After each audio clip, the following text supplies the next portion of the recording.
नमस्कार दर्शकों, मैं हूं नाविका कुमार और आप जुड़ रहे हैं मेरे साथ आपके अपने शो पर जिसका नाम है सवाल पब्लिक का। Of the people, by the people, for the people. संसद के तौर पर प्रियंका गांधी वाड्रा की शपथ के बाद राहुल गांधी और प्रियंका गांधी की संसद से बाहर निकलते हुए इस सुंदर तस्वीर पर कांग्रेस के विचार यही हैं। जनता का, जनता के द्वारा, जनता के लिए। गौर कीजिएगा ये शब्द, जनता के द्वारा। वाकई जनता के द्वारा एक स्वस्थ लोकतंत्र की तस्वीर सामने आई है। एक और महिला का संसद में आना वाकई बेहद खुशी की बात है और मैं इसे बिल्कुल सलाम करती हूं। लेकिन प्रियंका गांधी वाड्रा की इस शपथ ग्रहण के बाद आज ही संसद में कैसा हंगामा हुआ, इसकी भी एक तस्वीर है जो मैं आपको आगे दिखाऊंगी। उधर आज ही रांची में हेमंत सोरेन सरकार ने शपथ ली है। शपथ ग्रहण समारोह में इंडिया गठबंधन की सुंदर तस्वीर नजर आई। राहुल गांधी, मल्लिकार्जुन खड़गे, अखिलेश यादव, ममता बनर्जी, उदयनिधि स्टालिन, अरविंद केजरीवाल, भगवंत मान, तेजस्वी यादव सब वहां मौजूद थे।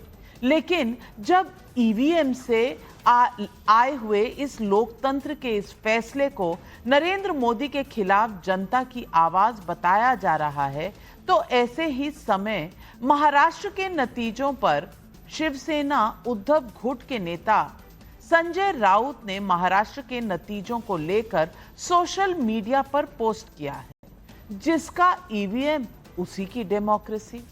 अरे भैया, ईवीएम झारखंड में तो बहुत अच्छे लग रहे हैं, अब महाराष्ट्र में पच नहीं रहे हैं। वाह जी वाह!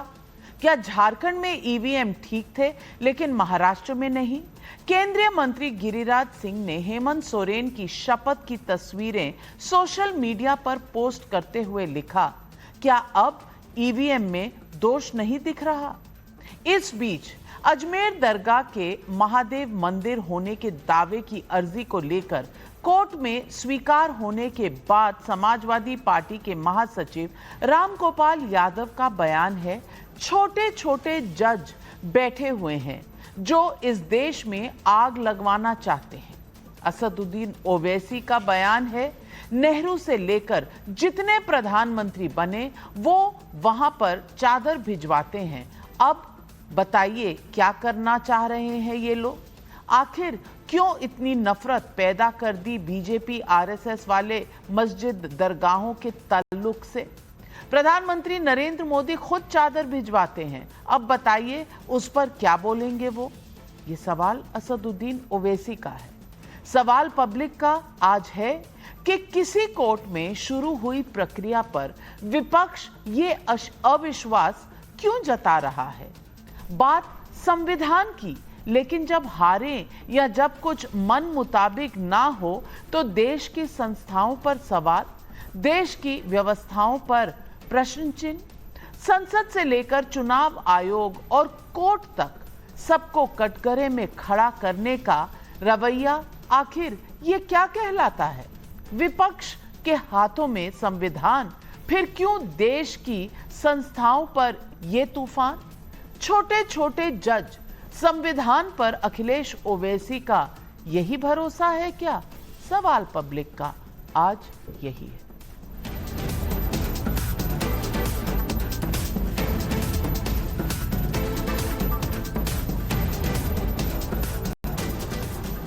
प्रियंका गांधी वाड्रा के आज संसद पहुंचते ही नेहरू गांधी खानदान की मौजूदा पीढ़ी का पिक्चर परफेक्ट दिख गया।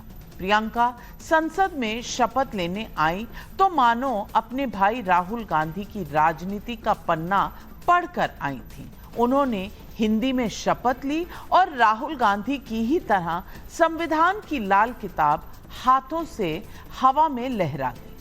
इस शपथ ग्रहण के बाद प्रियंका ने आकर दस्तावेजों पर हस्ताक्षर भी किए। संसद का पूरा डेकोरम पूरी तरह से बना रहा। दुनिया के सबसे बड़े लोकतंत्र की कार्रवाई बिना बाधा के चल रही थी।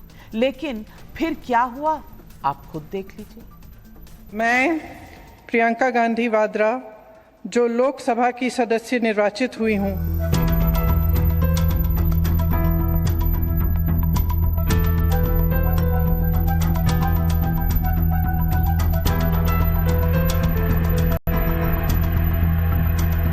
आपसे आग्रह करता हूं, आप जिस मुद्दों पे चर्चा करना चाहते हैं उन सब मुद्दों पर चर्चा करने का पर्याप्त अवसर दिया जाएगा, लेकिन आप सदन को नियोजित। प्रियंका की शपथ के बाद तुरंत संसद में हुए हंगामे को लेकर केंद्रीय मंत्री अनुप्रिया पटेल ने सोशल मीडिया पर लिखा है, संविधान के प्रति लहराने वाले संविधान की रक्षा का इस तरह से अभियान चलाने वाले जिस तरह संसद की कार्रवाई को ठप कर रहे हैं, उससे पता चलता है कि इनकी संविधान में कितनी आस्था है। देश पर आपातकाल थोपने वाले संविधान निर्माता बाबा साहेब अंबेडकर की तस्वीर तक संसद के सेंट्रल हॉल में नहीं लगवाने वाले, उन्हें भारत रत्न के काबिल नहीं समझने वाले, महात्मा ज्योतिबा फूले को सम्मान नहीं देने वाले, संविधान दिवस से दूरी बनाने वाले, ओबीसी आरक्षण का हमेशा विरोध करने वाले हमें संविधान पर ज्ञान ना दें। प्रियंका जी की शपथ के बाद जिस प्रकार कांग्रेस और उसके सहयोगियों ने हंगामा किया वह अस्वीकार्य है। ये बयान अनुप्रिया पटेल का है। वैसे संसद में हंगामा तो अपनी जगह है। संविधान बचाओ की मुहिम चलाने वाले विपक्ष ने अपने ईडी सीबीआई को निशाने पर लिया था। इसके बाद ईवीएम के बहाने चुनाव आयोग विपक्ष के निशाने पर आ गया और बल्कि हर चुनाव पर आता है। और अब तो देश की अदालतें भी विपक्ष के राजनीतिक हमलों से बच नहीं पा रही हैं। सुनिए, कोर्ट में अजमेर दरगाह को लेकर अर्जी स्वीकार कर लेने भर से कैसी कैसी प्रतिक्रियाएं सामने आ रही हैं। आप खुद सुनिए। इस तरह के जजेस भी, छोटे छोटे जजेस बैठे हुए हैं जो इस देश में आग लगवाना चाहते हैं। कोई मतलब नहीं है। अजमेर शरीफ पर हमारे प्रधानमंत्री स्वयं चद्दर भिजवाते हैं, सारे देश के लोग, दुनिया भर के लोग आते हैं वहाँ। अब उसको विवादों में डालना बहुत ही घृणित और ओछी मानसिकता का प्रतीक है। 800 साल से दरगाह है ख्वाजा अजमेरी की। नेहरू से लेकर जितने प्रधानमंत्री बने वो वहाँ पर चादर भिजाते हैं। आप बताइए क्या करना चाह रहे हैं लोग? आखिर क्यों इतनी नफरत पैदा कर दिए बीजेपी आरएसएस वाले मस्जिद दरगाहों के ताल्लुक से? प्रधानमंत्री नरेंद्र मोदी खुद चादर भिजाते हैं। अब बताइए उस पर क्या बोलेंगे वो? उन्होंने मिनिस्ट्री ऑफ माइनॉरिटी अफेयर्स को पार्टी बनाया, तो नरेंद्र मोदी की सरकार उसको बोलेगी कि वो दरगाह है ही नहीं है। प्लेसेस ऑफ वर्शिप एक्ट तो इस्तेमाल ही नहीं हो रहा। लोअर कोर्ट आखिर प्लेसेस ऑफ वर्शिप एक्ट को क्यों नहीं सुन रही है? राम गोपाल यादव कह रहे थे कि छोटे छोटे जज आग लगवाना चाहते हैं। सोचिए ऐसे हमलों से भारत के लोकतंत्र का क्या होगा। मैं आपको पूर्व मुख्य न्यायाधीश डीवाई चंद्रचूड़ का यह बयान सुनवाती हूं जो शायद विपक्ष को आईना दिखा रहा है। People should not presume that the judiciary should be performing the role of the opposition in parliament or the state legislatures. Too often there's a misconception that the judiciary has to play the role of the opposition in legislatures, which is not so. We are here to scrutinize laws. We are entrusted with the duty to scrutinize executive action on whether it is consistent with the law, whether it is consistent with the Constitution. There's a different space in a democracy for the political opposition. इनका बयान इसलिए सुनवाया क्योंकि कांग्रेस की प्रवक्ता हैं और मुख्य प्रवक्ता सुप्रिया श्रीनेत ने कहा इन मामलों पर डीवाई चंद्रचूड़ ने बिल्कुल दरवाजे खोल दिए हैं। चीफ जस्टिस ऑफ इंडिया भी नहीं बचे संविधान बचाने वालों से। तो आज पब्लिक सवाल पूछ रही है, सवाल पब्लिक का नंबर 1, संविधान का सम्मान क्या सिर्फ राहुल प्रियंका के लाल किताब लहराने भर से है? संसद को न चलने देना क्या संविधान के खिलाफ नहीं? अखिलेश की पार्टी ने कहा छोटे छोटे जज, ईडी, सीबीआई और चुनाव आयोग के बाद क्या अब अदालतें भी विपक्ष के निशाने पर आ गई हैं? मोदी के खिलाफ जिसका ईवीएम उसकी डेमोक्रेसी का विपक्ष का अंदाज क्या भारत के लोकतंत्र और भारत के संविधान को नुकसान नहीं पहुंचा रहा? यही सवाल आज पब्लिक पूछ रही है और इन सवालों के जवाब देने के लिए आज हमारे साथ जुड़ रहे हैं बीजेपी के राष्ट्रीय प्रवक्ता और member of parliament Sudhanshu Trivedi ji, Waris Pathan AIMIM के प्रवक्ता हैं, अनुराग भदौरिया समाजवादी पार्टी के प्रवक्ता हैं, तहसीन पूनावाला राजनीतिक विश्लेषक हैं और निवान शर्मा आम आदमी पार्टी के प्रवक्ता हमारे साथ जुड़ रहे हैं। मैं सबसे पहले पूछना चाहती हूं अनुराग भदौरिया जी से। अनुराग भदौरिया जी, छोटे छोटे जज, संवैधानिक प्रक्रिया है, कोर्ट कोई अगर ऑर्डर देता है तो क्या उसके बाद जज छोटे छोटे हो जाते हैं और जज आग लगाते हैं? क्या बाकी अदालतें नहीं हैं? क्या कानून पर और देश के संविधान पर बस इतना ही आपका विश्वास है कि जजों से लेकर इलेक्शन कमीशन से लेकर ईवीएम से लेकर हर इंस्टीट्यूशन पर एक प्रश्न चिन्ह लगाना, क्या यही संविधान की रक्षा है? तो लगे हाथ ये भी देश जानना चाहता है कि विपक्ष जो इस देश के अंदर में है वो तो लोकतंत्र का सबसे बड़ा मजबूत हिस्सा है। क्या लोकतंत्र में विपक्ष को अपनी बात कहने का अधिकार नहीं? लोकतंत्र में तो दो ही पक्ष होते हैं, सत्ता पक्ष और विपक्ष। सत्ता पक्ष और विपक्ष को दोनों को ही जनता चुनती है। जब विपक्ष कोई आवाज उठाता है तो सत्ता पक्ष दबाने की कोशिश क्यों करती है? सत्ता पक्ष अगर दबाने की कोशिश कर रही है इसके मतलब वो जनता की आवाज को दबाने की कोशिश कर रही है, और जो जनता की आवाज को दबाने की कोशिश कर रहा है इसके मतलब विपक्ष का विरोध करते करते भारतीय जनता पार्टी राष्ट्र का विरोध करने लग जाती है, जनता का विरोध करने लग जाती है। यह चिंता का विषय है। और जहां तक अभी आपने बोला, मैं आपसे बता दूं कि मानी जो यहां वर्शिप एक्ट था उसमें भी सर्वोच्च न्यायालय का आदेश ऑलरेडी है वहां पे। अगर मोहन भागवत जी की बात करने जाए तो उन्होंने बोला था कि भाई हर मस्जिद के नीचे आप क्यों शिवलिंग खोजते घूम रहे हो, ये भी तो उन्होंने बोला, तो कोई हमने तो नहीं बोला। और उनका कहने का मतलब होता है कि जो सर्वोच्च न्यायालय जब कोई चीज का आदेश देता है तो छोटी अदालतों को उसको कंसीडर करना चाहिए, उनके बारे में सोचना चाहिए। तो ये जो निचली अदालतें उनको सर्वोच्च न्यायालय के जो आदेश हैं उनको पालन करना चाहिए, उसके हिसाब से एक्ट करना चाहिए, ये भी तो जरूरी है ना।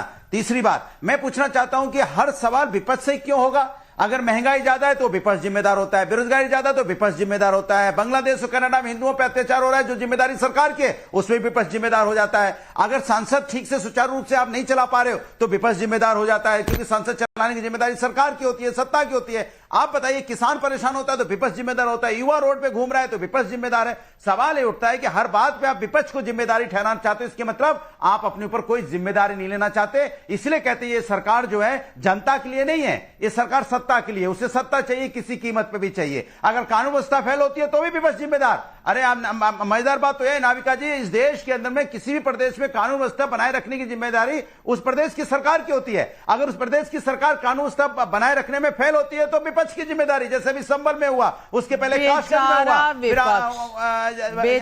विपक्ष। अनुराग भदौरिया जी, इतनी सारी बातें आपने कह दी कि जैसे विपक्ष बेचारा हारा एक कोने में। अरे अभी तो आप सब गए थे ना वहां झारखंड में, आप बड़ी अच्छी तस्वीर थी इंडिया गठबंधन की, आपस में जो भी बोले, लेकिन वहां फोटो ऑप पूरी थी। और उस फोटो ऑप में जीत कैसे हुई थी? जीत तो ईवीएम से हुई थी, लेकिन झारखंड की ईवीएम पसंद है, महाराष्ट्र की ईवीएम पसंद नहीं। यही तो संविधान की इज्जत इस देश में विपक्ष ने की है। सुधांशु त्रिवेदी जी, बहुत से मुद्दे उठाए अनुराग भदौरिया जी ने, आप जवाब दे दीजिए। देखिए, अनुराग जी ने जो बात कही, हम विपक्ष से सवाल नहीं करते हैं। विपक्ष ये भूल जाता है कि वो अनेक राज्यों में सत्ता पक्ष में है। भदौरिया जी को याद दिलाना चाहता हूं, किसानों का आप सवाल उठाते हैं तो कर्नाटक में 1200 किसानों ने आत्महत्या की है और जिसके ऊपर कर्नाटक के उप मुख्यमंत्री डीके शिव कुमार का इतना संवेदनहीन बयान है कि ये 1200 की 1200 आत्महत्याएं अपने निजी कारणों से हुई हैं, इनका किसान से कोई लेना देना नहीं। ये तो सत्ता पक्ष से सवाल पूछा है। यदि कर्नाटक के अंदर आप कांग्रेस सत्ता में है, कांग्रेस के एक नेता की बेटी नेहा हीरामत का कत्ल सरेआम हो जाता है और कर्नाटक का गृह मंत्री ये कहता है नहीं वो तो उनकी आपसी लड़ाई थी, इसको कोई मुद्दा नहीं बनाना चाहिए, तो सवाल होता है क्योंकि आप वहां सत्ता में हैं। इसीलिए अनेक जगहों पे जहां आप सत्ता में वहां उनसे सवाल पूछा जाता है। इस देश में ऐसा नहीं है कि सारी जगहों पर एक ही पार्टी की सरकार है, अनेक जगहों पे दूसरी पार्टी, क्योंकि अनेक जगहों पे भदौरिया जी ईवीएम ने बहुत अच्छा काम भी किया है। जैसे कश्मीर में अच्छा काम किया है, पंजाब में अच्छा काम किया है, हरियाणा में खराब काम किया है, हिमाचल में सही काम किया है और उत्तराखंड में गलत काम किया है, दिल्ली में सही काम किया है, यूपी में गलत काम किया है, राजस्थान में 2018 में सही काम किया, 2023 में गलत काम किया है। फिर देखिए ईवीएम ने गुजरात में, मध्य प्रदेश में, महाराष्ट्र में बहुत गलत काम किया है। फिर तेलंगाना और कर्नाटक में बहुत अच्छा काम किया है। फिर बंगाल में अच्छा काम किया है। असम में क्या बताएं, बहुत गड़बड़ कर दिया है। असम, अरुणाचल प्रदेश और तमिलनाडु और केरल ने बहुत अच्छा काम किया है। तो वो जहां जहां ईवीएम ने अच्छा काम किया ना, तो वहां उससे भी पूछा जाता है कि भाई तुम्हारी भी यहां पे सत्ता है तो तुम्हें कुछ करके दिखाना चाहिए। अब मैं संविधान की बात का, और विपक्ष अपने आप पड़ी लकड़ी उठा के अपने हाथ में ले लेता है। मैं उदाहरण देना चाहता हूं। आपने बांग्लादेश की बात कही। बांग्लादेश में हिंदुओं के नरसंहार के ऊपर आप कांग्रेस पार्टी का कोई ट्वीट देखिए, राहुल गांधी के ट्वीट में हिंदू शब्द, नरसंहार, वायलेंस शब्द ही नहीं है।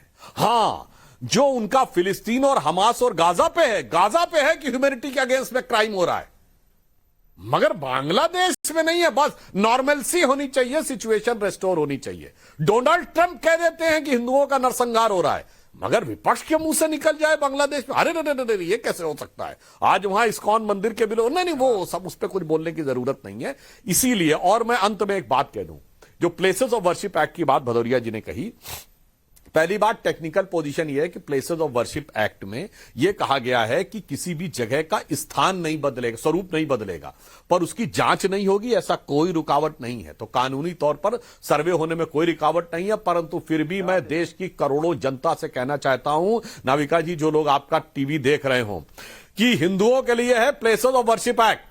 यानी अगर आपको यह लगे कि आपके धर्म स्थल भी किसी चीज के ऊपर दबा के, आपका धर्म स्थल दबा है, तो आप कोर्ट नहीं जा सकते। और मुस्लिमों के लिए वक्फ बोर्ड एक्ट, कि अगर वो क्लेम कर दे कि ये जमीन आपकी है तो भी आप कोर्ट नहीं जा सकते। देखिए कितना सुंदर न्याय किया है सेकुलर सरकारों ने, कि अगर आपको लगे कि आपका धर्म स्थल दूसरे का है तो आप कोर्ट नहीं जा सकते, उन्हीं का माना जाएगा। और वो कह दे कि जमीन आपकी है तो भी आप कोर्ट नहीं जा सकते, वो उन्हीं की मानी जाएगी। और आपके लिए तो सन 47 का बार लगाया गया। मगर वक्फ बोर्ड में अगर कह दे फला नवाब ने 300 साल पहले दिया था तो जमीन उनकी, फला बादशाह ने 400 साल पहले दिया था तो जमीन उनकी, 150 साल पहले दिया था तो जमीन इनकी। ये जो अद्भुत न्याय किया है, क्या संविधान की रक्षा की है, अद्भुत रक्षा की है। मैं दर्शकों के विवेक पे जोड़ता हूं और सारे प्रबुद्ध दर्शकों से कहता हूं, प्लेसेस ऑफ वर्शिप एक्ट भी पढ़िए और वक्फ बोर्ड का चेंज किया हुआ एक्ट 2013 का पढ़िए, फिर आपको समझ में आएगा कि इस देश में शरिया को सुप्रीम कोर्ट से ऊपर किया गया है। इसीलिए 2014 से पहले यह देश संवैधानिक दृष्टि से आंशिक मुस्लिम राष्ट्र था, सिर्फ अटल जी के उस 6 साल के दौर को छोड़कर। अब हमने उसे वास्तविक सेकुलर राष्ट्र बनाने का प्रयास किया है। वारिस पठान, सुधांशु त्रिवेदी जी ने बहुत से सवाल उठाए हैं, जवाब दीजिए। अगर किसी को कोई चीज पे आपत्ति है तो वो कोर्ट जाता है, अगर कोर्ट जाए तो छोटे छोटे जज आग लगा रहे हैं। अरे भैया, ऊपर की अदालतें हैं, ऊपर की अदालतों में जाकर गुहार लगाइए। लेकिन कोर्ट की कार्रवाई को आग लगाना कहना, क्या यह सही है?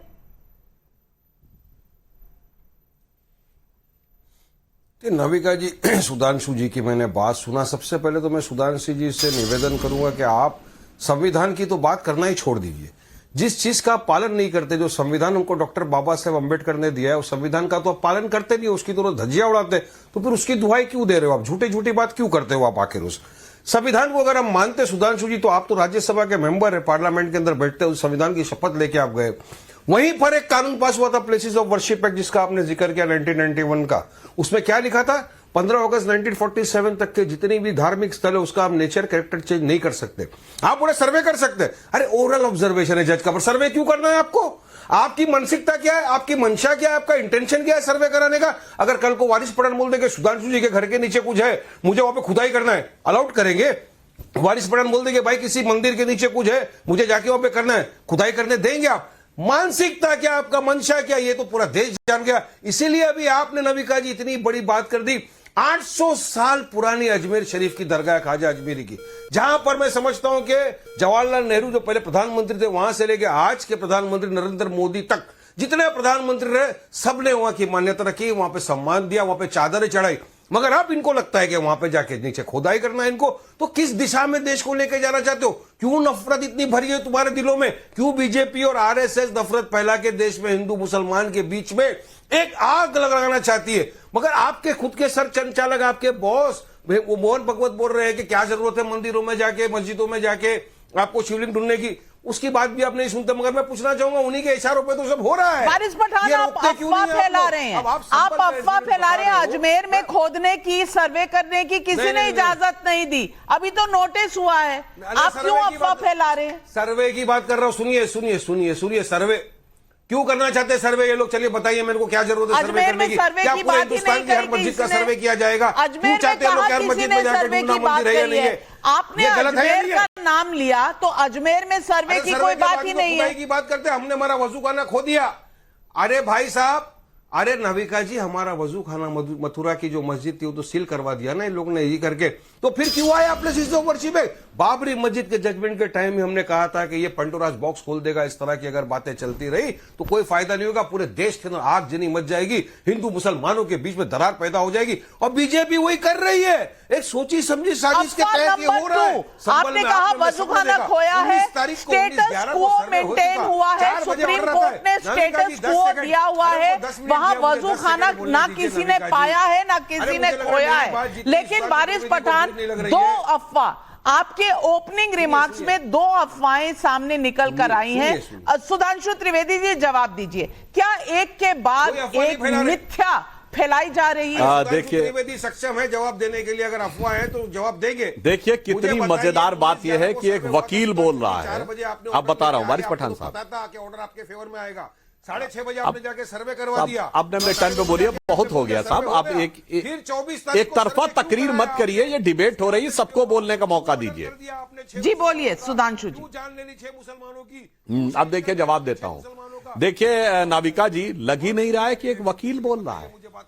और देखिए लेफ्ट लिबरल सेकुलरिस्ट और रैशनलिस्ट जो हमेशा कहते थे सबूतों पे तय करो, वो कहते हैं अब सर्वे भी नहीं होना चाहिए। वारिस पठान साहब, कोई खुदाई करने की जरूरत नहीं है। अब ऐसी ऐसी टेक्नोलॉजी आ गई है कि रडार मैपिंग टेक्निक से नीचे दिख जाता है। पेट का चीरफाड़ करने की जरूरत नहीं है, अल्ट्रासाउंड से दिख जाता है कि आपने पेट में क्या क्या छुपा रखा है। यही समस्या है आपके साथ कि आप चीजों को सामने नहीं आने देना चाहते। अरे भाई, कौन कह रहा है कि आप अपनी वल्दियत बदल लीजिए? जो स्वरूप है वही रखिए, बस ये पता तो चल जाए असली वल्दियत क्या है।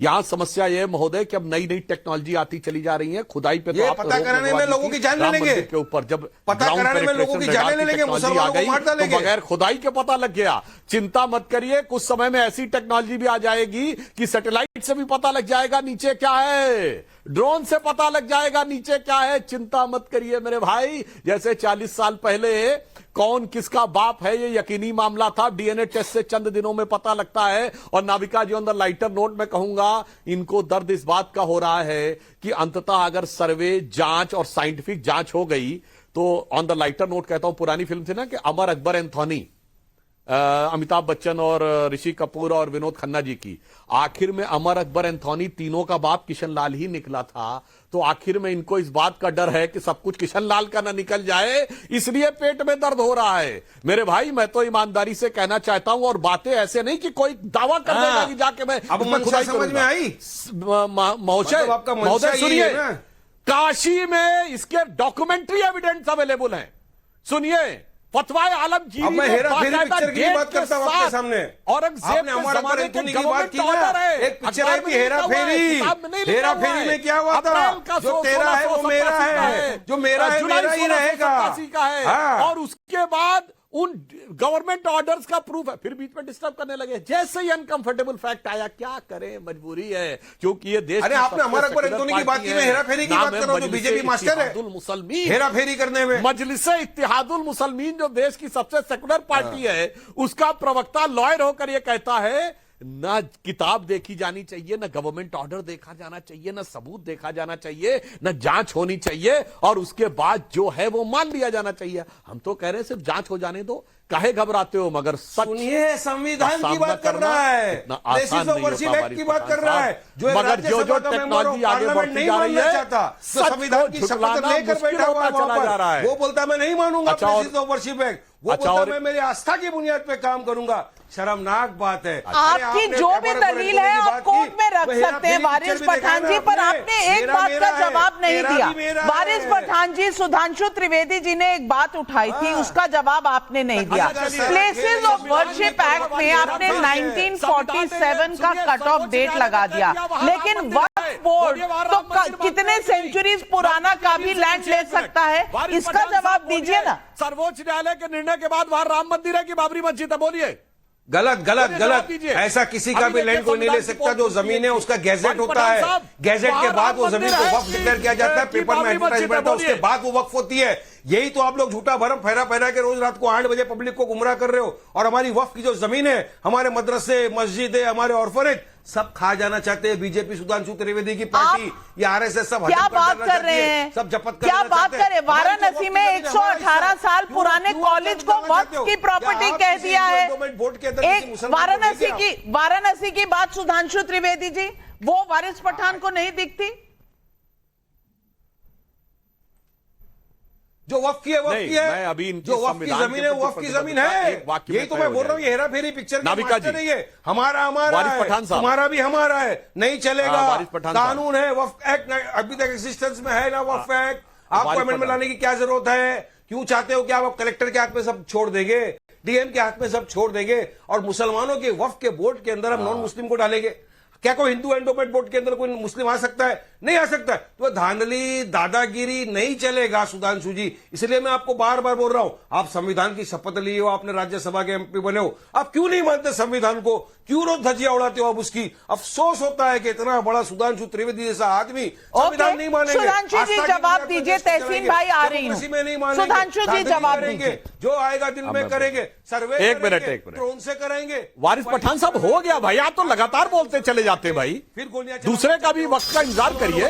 आप तो तकरीर देने के मूड में आ जाते हैं, मुसलमान बच्चों को क्यों जैसे लगता है स्पीच दे रहे हो। हाँ मैं बताता हूं, वारिस पठान जी की बात का, दोनों बातों का तर्कसंगत उत्तर देता हूं। इन्होंने कहा कि किसी हिंदू धर्म स्थल के ऊपर मुस्लिम को बनाया गया कि नहीं। 2011 में कुंभ मेला समिति के अध्यक्ष आजम खां थे। वारिस पठान साहब कान खोल के सुनो, ममता बनर्जी की सरकार ने देवस्थानम बोर्ड का चेयरमैन फरहाद हाकिम को बनाया हुआ है। कान खोल के सुनो, और आपका भी संविधान में प्रतिबद्धता एक वाक्य में साफ हो जाएगी। वारिस पठान साहब उत्तर दीजिए, सुप्रीम कोर्ट ने जजमेंट दे दिया है कि अब वहां पर राम मंदिर है। बोलो वहां राम मंदिर है कि बाबरी मस्जिद है? क्योंकि असदुद्दीन ओवैसी ने कहा है ता कयामत बाबरी मस्जिद रहेगी। बोलो संविधान को मानते हो कि नहीं? बोलो। अभी नहीं बोल पाएंगे सर्वोच्च न्यायालय के निर्णय के लिए। बोलो भाई, आस्था की बुनियाद सर्वोच्च न्यायालय का निर्णय मानते हो तो वहां राम मंदिर है कि नहीं? बोलो हाँ या ना। वारिस पठान का मेरा आज भी मानना है कि एक बार जहां निर्णय हो चुका है सर्वोच्च न्यायालय का, कयामत तक मस्जिद रहेगी।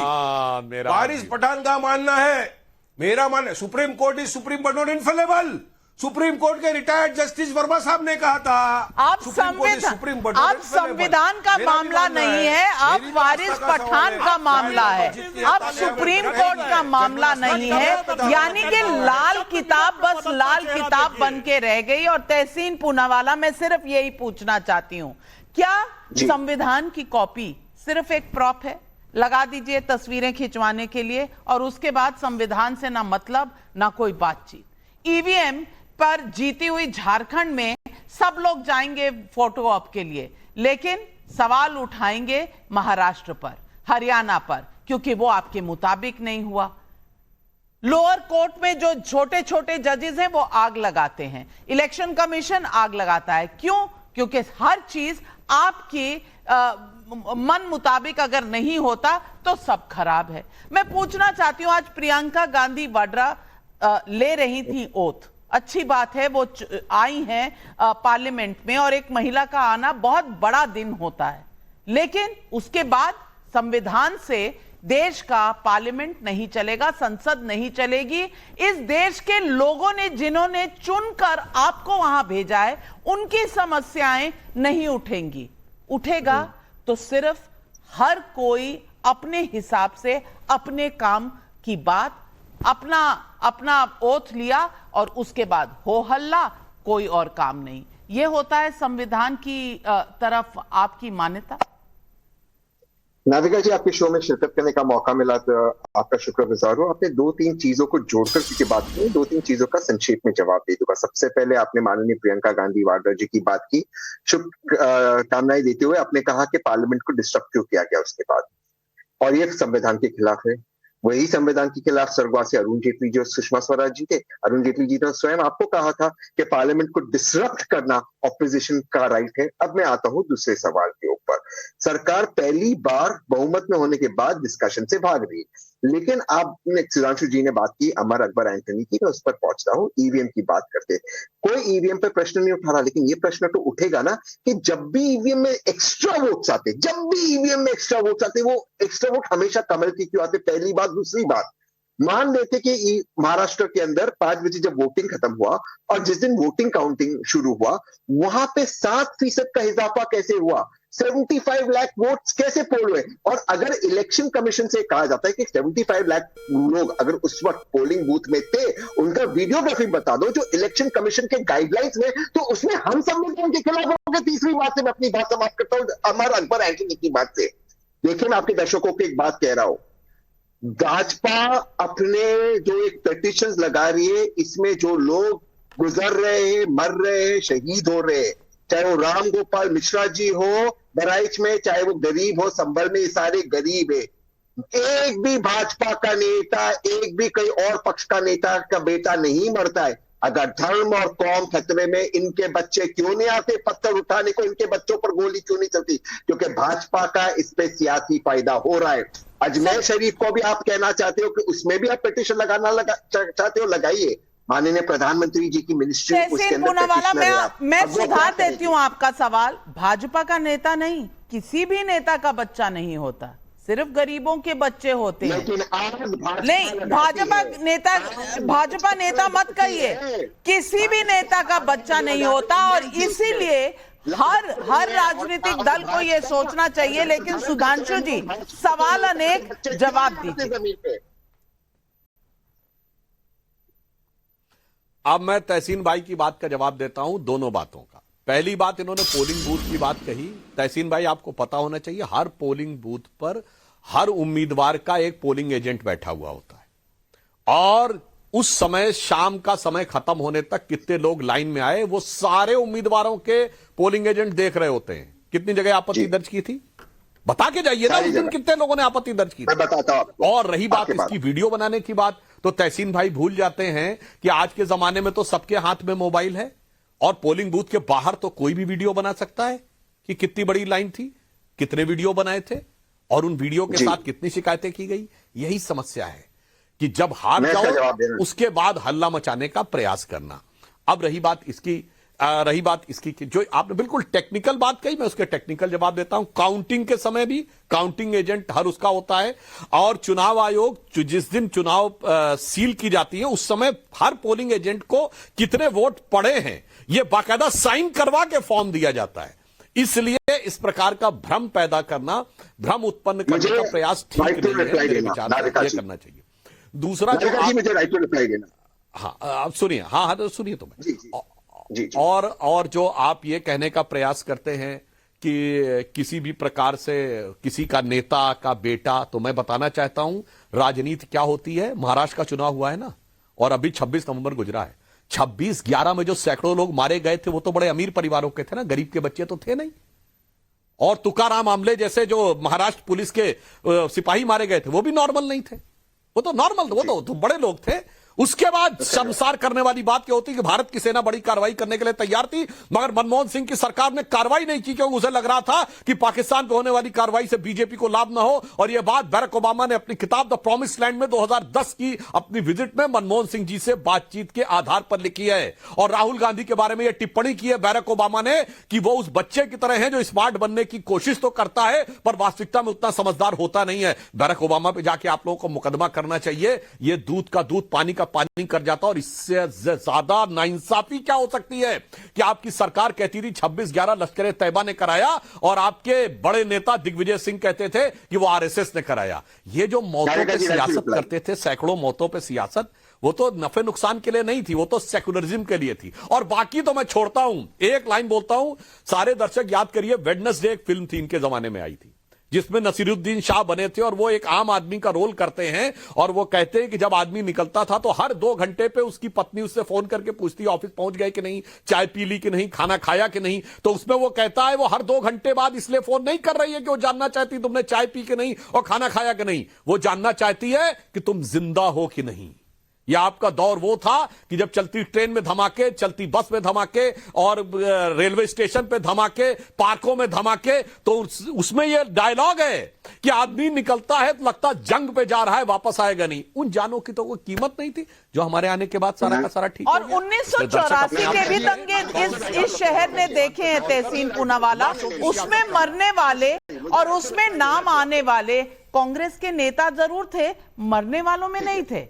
जिन्होंने दंगे करवाए उसमें कई नाम जरूर कांग्रेस के नेताओं के शामिल। Please allow me the right to reply, please, thank you. Right to reply ठीक है, लेकिन आपने जो नहीं, आपने जो दलील दी है, मैं भी उसका राइट टू रिप्लाई देने के लिए समर्थ हूं। भी बोलना है और सांसद जी को भी बोलना है तो फिर प्लीज मुझे राइट टू रिप्लाई दीजिए ना। आदरणीय सांसद जी ने 2 बात की, मैं दोनों बातों का जवाब देता हूं।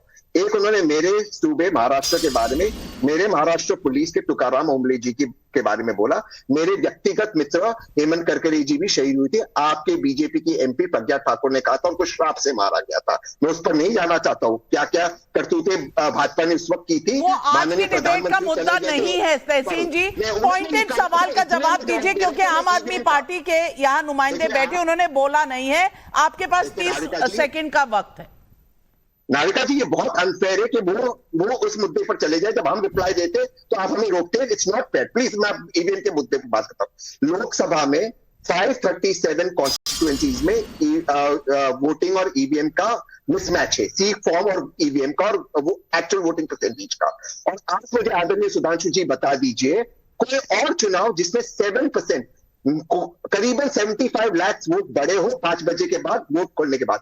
एक और चुनाव दिखा दीजिए। जब हम ये सवाल पूछ रहे हैं, हम ईवीएम पर सवाल नहीं उठा रहे, ईसी से पूछ रहे हैं। और वीडियो एविडेंस, ये ईसी की गाइडलाइंस होती है कि जो लोग वहां वोट करते हैं 5 बजे के बाद, ईसी का कर्तव्य है कि उनको फिल्म करे। वो वीडियोग्राफी का है न 2024 के लोकसभा सवाल, हर चुनाव में सवाल तो अब तक कोर्ट क्यों नहीं गए, लेकिन सवाल उठाया तो सुधांशु जी जवाब दीजिए। ना भाई, मैं तहसीन भाई से यही तो पूछ रहा हूं, 75 लाख वोट एक्स्ट्रा पड़े तो 75 एप्लीकेशन तो दिखाइए ना, वोटिंग डे के बाद की दिखाइए, पोलिंग खत्म होने के बाद की दिखाइए ना। क्या अब हारने के बाद याद आने लगा काल्पनिक रूप से? किस आधार पे आप कह रहे हैं भाई? आधार बताइए कि 5 बजे के बाद इतने वोट पड़े थे और आपके पोलिंग एजेंटों ने शिकायत की है।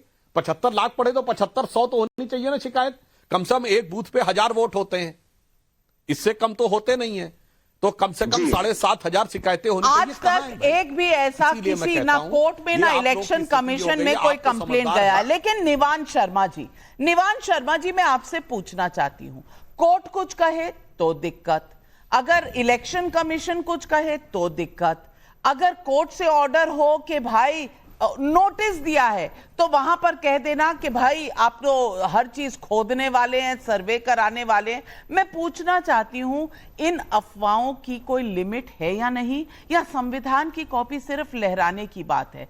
अब देश में दिल्ली के चुनाव आने वाले हैं, आप पंजाब के चुनाव भी ईवीएम से जीते हैं। मैं पूछना चाहती हूं, ईवीएम से दिल्ली के 3 चुनाव जीते, पंजाब का चुनाव जीता, अब भी कोई आपको कहीं पर कोई शक, कोई शुबा है ईवीएम को लेके, या फिर संविधान और हार के नाम पर बस देश में ये उधम मचाने का एक तरीका है? जी जी, बहुत बहुत नमस्कार। और देखिए, अभी आप कोर्ट की बात कर रहे थे, कोर्ट ने तो ये भी कहा था कि किस तरह से सीबीआई और ईडी को केस्ड पैरेट बना के रखा बीजेपी ने। ये भी कोर्ट की टिप्पणी है, और कोर्ट की बहुत सारी और टिप्पणियां हैं जो ये बताती है कि किस तरह से भाजपा जो है वो संविधान को ताक पे रख के काम करती है। उसके सबसे बड़े भुगतभोगी तो हमने दिल्ली में भुगता है, जो इनकी तानाशाही है, जो जिस तरह से संविधान को ताक पे रख के काम करते हैं, दिल्ली की जनता ने भुगता है। अभी भाजपा के प्रवक्ता की मैं बात सुन रहा था, वो ये बोल रहे थे, बताइए संविधान में मानते हैं कि नहीं, बताइए संविधान में मानते हैं कि नहीं। ये तो देश की जनता ने बता दिया इनको कि संविधान में मानते हैं कि नहीं। देश की जनता ने इनको जवाब दिया। सबसे बड़ा मुद्दा था चुनाव में संविधान खतरे में है। देश की जनता ने ये बोलते थे 400 बार देश की जनता ने जवाब दे दिया कि हाँ संविधान खतरे में है। अगर ये बोलते हैं कि चुनाव रिग्ड हो सकते हैं कि नहीं, वो तो चलिए बात की बात है। हमने तो इनकी चोरी कैमरे पे पकड़ी है, पूरे देश ने देखा किस तरह से इन्होंने चंडीगढ़ चुनाव चुराया, चंडीगढ़ मेयर चुनाव को कैमरे के ऊपर चुराया।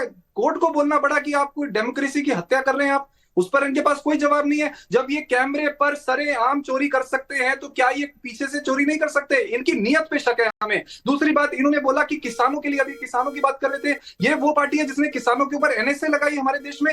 ये वो पार्टी है जिसने किसानों को बॉर्डर की तरह हिंदुस्तान पाकिस्तान का बॉर्डर बनाकर हरियाणा के बॉर्डर पे रोकर उन पे गोलियां चलाई। ये वो पार्टी है जिन्होंने किसानों के खाते सीज किए। तो किसानों पर तो भाजपा को बोलना ही नहीं चाहिए। और दूसरी, सुप्रीम कोर्ट की आप बात कर रहे थे, सुप्रीम कोर्ट की टिप्पणी थी, सुप्रीम कोर्ट की जजमेंट थी कि दिल्ली के अंदर जो पावर्स हैं वो दिल्ली सरकार की हैं। किसने ऑर्डिनेंस लाके उसको पलटा? तो कौन नहीं मानता सुप्रीम कोर्ट में? ये सबके सामने है और देश इस पे जवाब दे चुका है कि संविधान की हत्या करने में अगर सबसे आगे कोई है तो वो भाजपा है। हमेशा संविधान को ताक पे रख के ये ऑफिसर्स के थ्रू दिल्ली को चलाना चाहते हैं, जबकि हमारे संविधान में तो ये लिखा है कि जनता चुनेगी कि कौन चलाएगा, कौन प्रशासन को रन करेगा, किसकी ऑफिसर सुनेंगे। लेकिन ये अपने अधिकारियों के थ्रू चलाना चाहते हैं, तो इनकी तो नियत पे ही हमें शक है। तो अगर संविधान के ऊपर भाजपा बोलती है तो वो तो वही बात है कि चोर बता रहा है कि चोरी हमने नहीं कही है।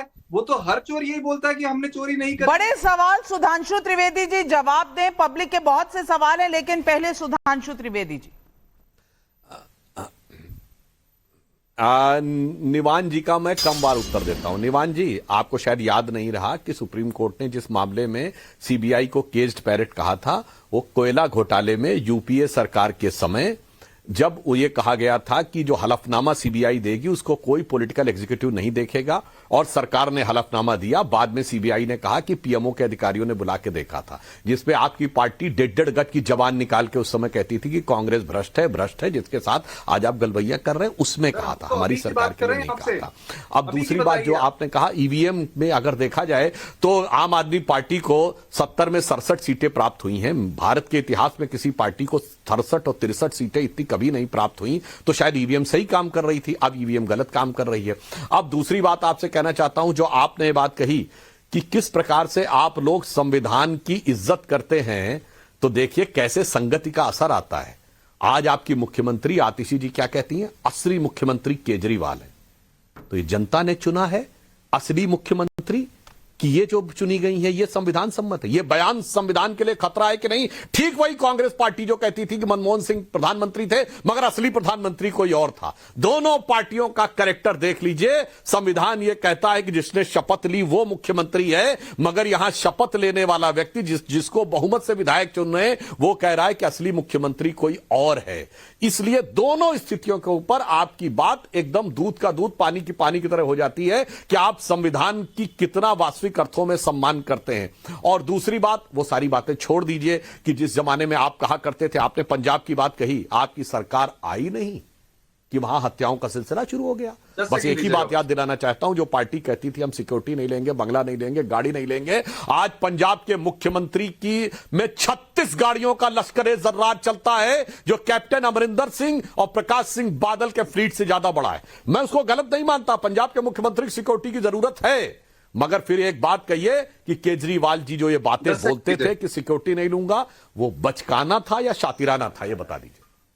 सवाल कई हैं, पहले आ रही हूं निवान शर्मा जी आपके पास, लेकिन पब्लिक के कुछ सवाल ले लें। गौतम चंद आंचलिया का बेंगलुरु से सवाल है, मेरा सवाल कांग्रेस प्रवक्ता से पूछना ये चाहता हूं कि लाल किताब बार बार दिखाया जा रहा है, लेकिन क्या इनकी राहुल प्रियंका की दादी ने संविधान का पालन किया था? शंकर राठौर देवास से पूछ रहे हैं, एमपी से ये पूछ रहे हैं कि हाथ में संविधान लेकर उसकी व्याख्या करने वाले बार बार न्यायालय की प्रक्रिया पर ही सवाल उठाते रहते हैं, क्या वो बताएंगे कि ये कितना संवैधानिक है?